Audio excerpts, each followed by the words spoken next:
checked out some of your videos, and you look like you have no issue whatsoever with confidence. You are like so, out there on the stage and enjoying yourself. I saw one of your recent reels with you having a ball of a time on stage, and I'm like, whoo, you go, boy. So, question 6 is about confidence. Okay, we all know confidence is a crucial aspect of a successful vocal performance. So, can you share some tips or techniques you offer your students to boost their confidence when singing in front of an audience, whether it's in person or even online? Sure. I think that when you're talking about, first of all, thank you. I appreciate the love. That was a really fun time. I still am an active performer and trying to, get out there and just do the thing. And it's always a lot of fun when I do have the opportunity to. Especially, long story super short is this was my first longer musical theater contract in several years, because of the pandemic and my wedding and moving and a million other reasons why. But I do love it. So I've always been sort of confident and goofy, but that doesn't mean necessarily that I expect confidence and goofiness and fun from all the students. But I do like to open up a nice rapport with individuals in one-on-one lessons and just encourage them to be themselves and kind of meet them at their level. If they're high energy and chatty, I'll be high energy and chatty. If they're more chill, I'll definitely just be more chill and just get to know them and allow them to explore the space and ultimately know that voice lessons and private lessons are safe spaces where one can be themselves and they don't need to hold back. And I won't curse on here, but I certainly curse a whole lot when I'm in sessions. I like, especially with younger students who I don't want them to think like this is school. This is a place where they need to put themselves in a box. Like the opposite. This is a place where they need to allow themselves to be free and explore and just be who they are. It doesn't mean that everybody's a potty mouth like me, but it does mean that if they are sort of trying to conform to a certain societal expectation in school or in life,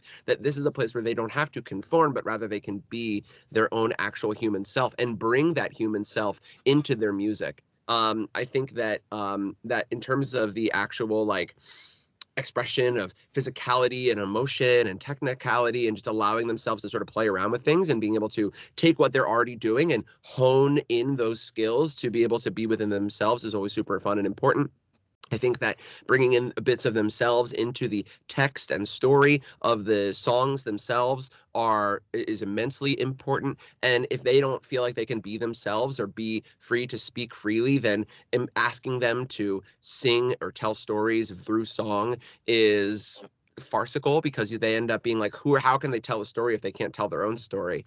And I think also it's a great place to just say like, hey, this is a place where you're allowed to screw up. There's no expectations of perfection or even Exactly. good quality here. Mm-hmm. You can sing way too big or way too small and miss the notes and this is not we're not recording this session to be posted online. We might be recording it for you to watch back later, you the student, but this is where you try things. This is where you allow yourself to fail. This is where you allow yourself to you know take that risk where there's no actual risk present. There's no downside to trying to sing the big note and it doesn't work, or trying to let out certain emotions and it feels weird or you get judged. It's a judgment-free zone. So thinking about less about, trying to perform as a human or as an actual storyteller, but really allowing somebody to just be themselves, then people can find and discover what works and what feels good. And then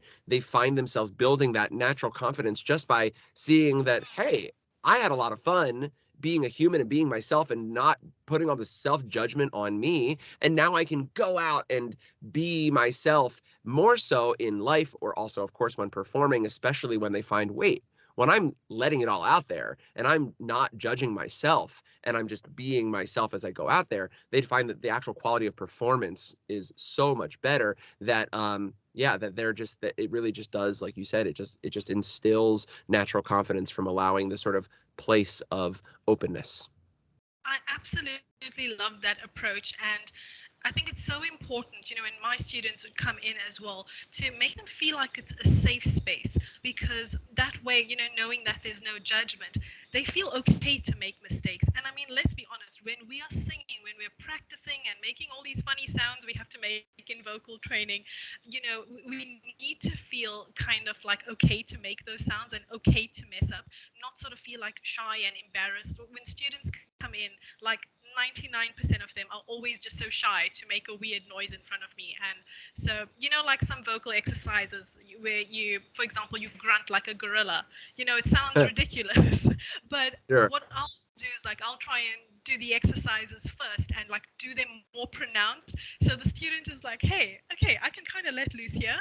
If my teacher is so comfortable, let me also kind of like loosen up. So Yeah, that's yeah. an excellent approach. I also do try and incorporate the same thing.